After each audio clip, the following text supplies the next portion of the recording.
Bom, meu querido aluno, até o momento a gente discutiu um pouco sobre anatomia. E agora a gente vai entrar num assunto que é sobre a fisiologia do envelhecimento do terço cervical. Como que esse terço cervical ele envelhece? E quais características que envolvem um terço envelhecido e o que isso impacta realmente na idade?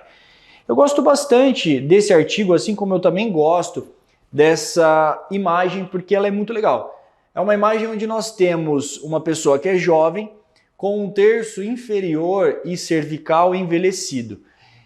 E aqui isso vem muito de encontro com o que traz esse artigo, que é um artigo que fala do rejuvenescimento do pescoço.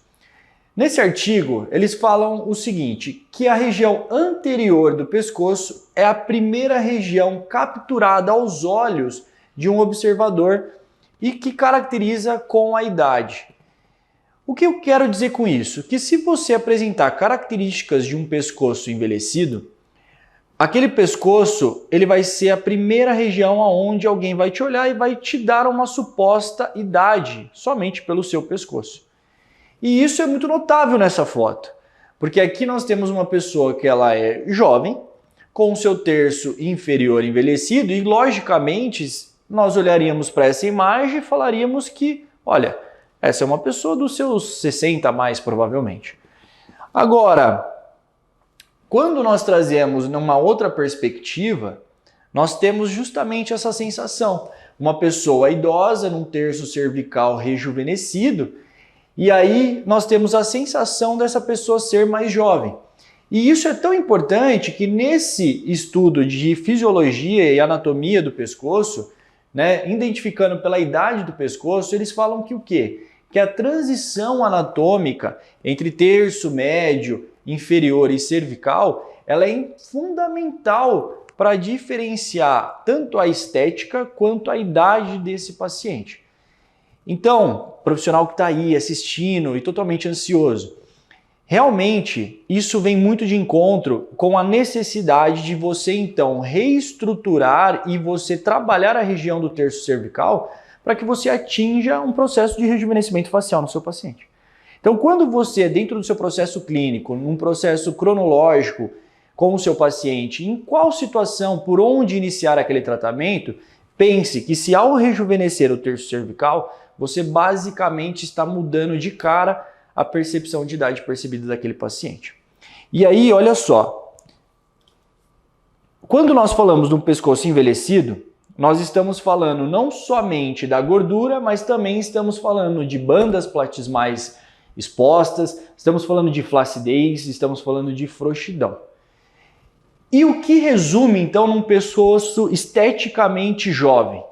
Nesse outro estudo, ele define um pescoço jovem justamente com as características de um delineamento que divide face e pescoço, num ângulo mandibular bem definido, numa presença de um ângulo cérvico-mental muito bem elaborado e a exposição do músculo esternocleidomastoide, evidenciando uma depressão chamada de trígono muscular.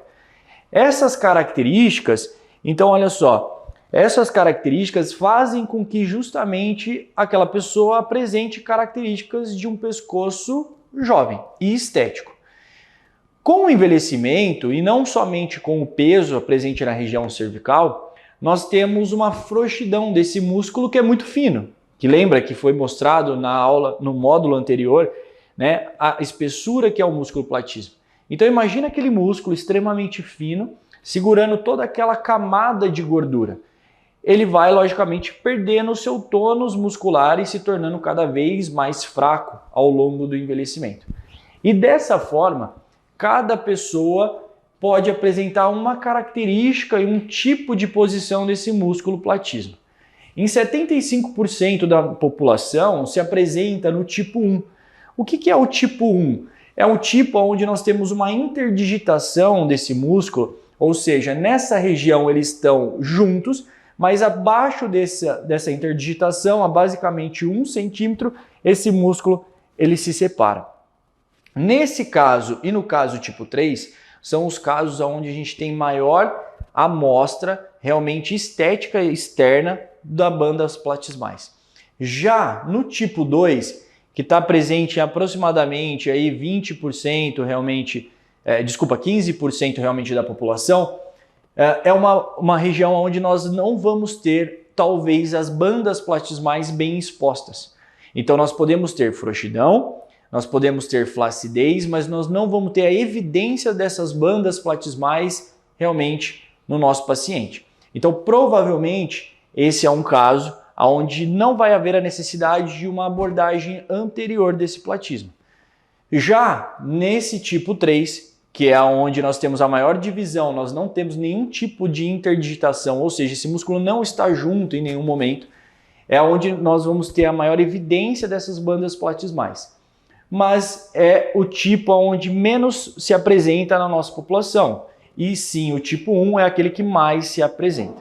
Tá bom? Dessa forma, olha só, eu trago em comparação essas duas fotos para justamente justificar que nesse processo de envelhecimento, o tratamento do terço inferior de face e cervical, ele é sim um coadjuvante para o rejuvenescimento e idade percebida do nosso paciente. Trazendo uma correlação aos tipos de platismo que eu acabei de mostrar, olhem só como aqui vocês conseguem observar as duas bandas totalmente separadas.